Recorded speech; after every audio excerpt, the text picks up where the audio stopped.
Sondage Ipsos cette semaine. Diriez-vous que vous êtes intéressé par l'élection présidentielle qui aura lieu en 2027 ? 86% des sondés disent déjà être intéressés par cette élection. C'est 89% des hommes pour 83% des femmes. Les 18-24 ans qu'on dit parfois désintéressés de la politique, 89% des 18-24 ans sont intéressés. Des 70 ans et plus, 90%.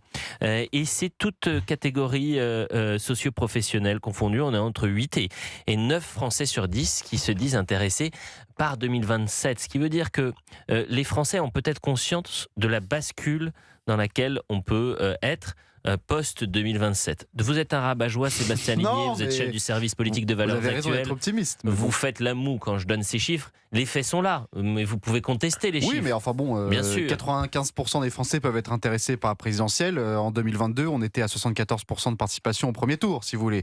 Donc ça m'étonnerait qu'on explose les plafonds quand on voit que toutes les élections, hormis les législatives post-dissolution, sont en baisse. Alors en effet, on s'intéresse plus à la présidentielle et c'est dramatique d'une certaine manière, parce que les Français ont compris que c'était la seule élection qui comptait et que ça ne servait plus à rien finalement de voter aux municipales, aux législatives, aux élections intermédiaires et qu'il fallait se mobiliser pour la présidentielle. C'est terrible parce que ce n'est pas vrai. Terrible, et beaucoup de Français pensent cela. Et on va faire un quiz dans un instant. On va prendre un cas. Je vais prendre dans un instant Georges Le Fenech, il ne sait rien, il ne comprend même pas de quoi je parle, vous allez tout comprendre dans un instant et je le dis aux auditeurs d'Europe 1. Mais avant cela, Roland nous a appelé. Roland, qui nous appelle de Saint-Étienne, auditeur régulier d'Europe 1. Cher Roland, bonjour. Bonjour Elliot, bonjour à tous, bravo pour les audiences, c'est fantastique. Merci cher. Merci, la famille d'Europe 1 s'agrandit et c'est une formidable nouvelle. Revenons à l'élection présidentielle, est-ce que... J'ai une petite recommandation, Allez-y. Un petit moment léger avant d'attaquer le sujet, c'est que je vous suis sur Instagram, cher Elliot, et j'invite tous les auditeurs à le faire, parce que franchement, parce que vous êtes dans des endroits très sympathiques. Moi, je me suis dit, qu'est-ce que j'ai fait ? Mais pourquoi pas ? Vous voulez dire qu'ils profitent de la vie ? Non, on peut faire les deux, travailler avec passion et rigueur. Quand on est le roi des audiences à la radio le week-end, on peut se permettre les moments sympathiques. Je n'ai pas ce statut. Allez, Roland, revenons à l'élection. Oui, je l'ai payé. Je dis la vérité, je l'ai payé. Roland, parlons de l'élection présidentielle, s'il vous plaît. Donc vous êtes déjà intéressé par l'élection ? Oui, on y pense fortement parce que hâte que l'ère macroniste se termine, parce qu'il ne s'est strictement rien passé, en pire même.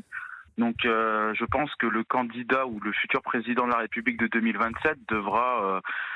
c'est pour moi le président de la dernière chance pour la 5e République. Et est-ce que vous connaissez déjà votre candidat ? Vous avez déjà votre candidat ou vous attendez quand même de...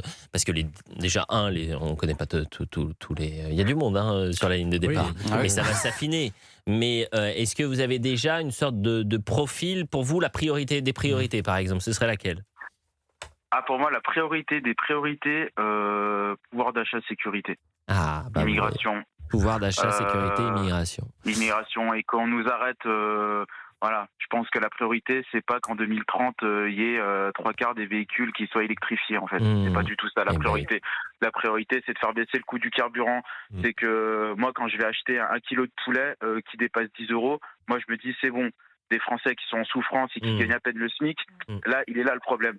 C'est que quand je regarde ma facture d'électricité et de gaz, je me dis pas comment ça se fait qu'il y ait plus de 40% de taxes dans ma facture globale. Mais j'entends. C'est ça la priorité. C'est que quand je sors le soir avec des amis, c'est que ça se passe plutôt bien et qu'en termes de sécurité, on soit tranquille. Donc, elle est là la priorité, Elliot. Écoutez, Roland, restez avec nous parce que je vais vous faire découvrir un site. Soyons extrêmement prudents car ses fondateurs préfèrent rester anonymes tout en promettant appartenir à aucune famille politique, aucune génération, aucune communauté. C'est présenté comme neutralité totale, respect de la vie privée, hébergé en France et transparence. Ça s'appelle Mon Vote 2027. Si je vous en parle aujourd'hui, moi je suis toujours en transparence avec les auditeurs d'Europe 1, c'est que j'ai eu plein d'amis qui m'ont relayé ce site en disant mais va voir, c'est quand même extraordinaire ce qui est en train de se passer. C'est un site qui permet de connaître les convergences et les divergences que vous avez avec les candidats à la présidentielle. Vous répondez à une série de questions C'est soit un quiz rapide de 20 questions, soit c'est un quiz de 100 questions en fonction des positions connues des candidats. Et ça vous donne une visibilité. C'est pas l'alpha et l'oméga, mais c'est intéressant de voir ce qui peut se passer. Et je l'ai donné par exemple dans la rédaction d'Europe 1. Et rapidement, certains l'ont fait. C'est toujours drôle de faire ça. Donc on va prendre un cas pratique. Et on va prendre Georges Fenech. Georges Fenech, il faut prendre ça comment ? Je ne sais pas si je suis le mieux placé. Pourquoi vous êtes... On va voir. Évidemment qu'on va voir. Alors, je vais vous expliquer, je vais vous poser 20 questions. On va y aller très rapidement. On va mettre un petit fond musical. 20 questions. Vous avez soit tout à fait d'accord, plutôt d'accord, partagé, nuancé, plutôt pas d'accord ou pas du tout d'accord. Ou sinon, vous dites passé. D'accord ? On y va vite. La France doit se fixer des objectifs climatiques plus ambitieux, encore plus ambitieux. Est-ce que vous êtes tout à fait d'accord, plutôt d'accord, partagé, plutôt pas d'accord ou pas du tout d'accord ? Plutôt partagé. Plutôt partagé, nuancé.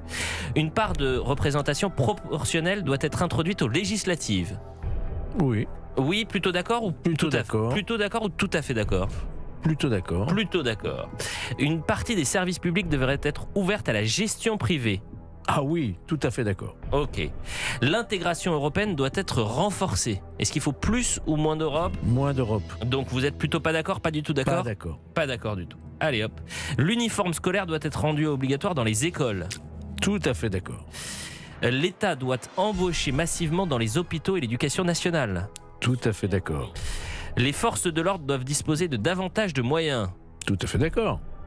Il faut augmenter les impôts sur les grandes fortunes, les très grandes fortunes. Non, pas du tout. Pas du tout d'accord. L'âge légal de départ à la retraite doit être abaissé. Pas du tout. Il faut légaliser le cannabis récréatif. Non, surtout pas. Écoutez, il faut réduire significativement l'immigration légale en France. On est déjà à 11 questions, il nous en reste 6. Tout à fait d'accord. 8, pardon. Tout à fait d'accord. L'aide médicale d'État pour les sans-papiers doit être supprimée. Tout à fait d'accord. La dette publique est un problème majeur qu'il faut réduire en priorité. Tout à fait d'accord. Eh bien, écoutez, ça avance. Il nous reste... Le SMIC doit être augmenté significativement. Pas du tout. Pas du tout. Oh mince, pardonnez-moi, j'ai fait une bêtise. Ça c'est reparti. Parce que ça déstabilise toute l'échelle des salaires. Ah, ça a sauté. On ne saura jamais. Le flop. Ah, le flop. On ne saura jamais. J'ai dit que j'étais pas le bon candidat. Mais si, c'est de ma faute, c'est moi qui ai appuyé sur le mauvais bouton. C'était génial. Il est en train de le faire, Benoît Perrin. Moi aussi, je suis en train de le faire. Vous êtes en train de le faire ? Oui. Ah, ça a sauté. C'est dommage. Non, il me reste 1 minute 44. Compliqué. Et bah, tu savais Ce quoi ? sera pas Mélenchon. On va le refaire samedi. Ah, je suis dégoûté. Mais demain, je suis avec C'est de ma vous. faute. Refaites-le demain. J'ai très bien fait. Comment ? C'était très bien fait. Et vous avez terminé là ? Non, j'ai pas terminé, j'en suis à peine à la moitié. Mais alors, c'est très bien fait, c'est moi, très je intuitif. reste, voilà. Mais je reste prudent parce que c'est très opaque. On ne sait pas qui sont les hébergeurs, les fondateurs. Ils promettent transparence, etc. Et puis c'est pas parce que forcément vous partagez les.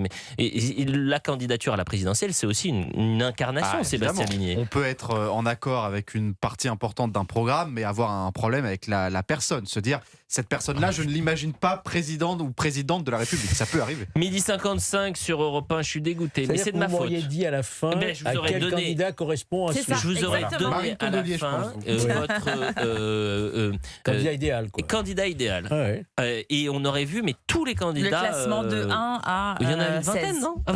Vous l'avez terminé, vous ? Oui, j'ai terminé. Alors, c'est quoi, Géraldine ?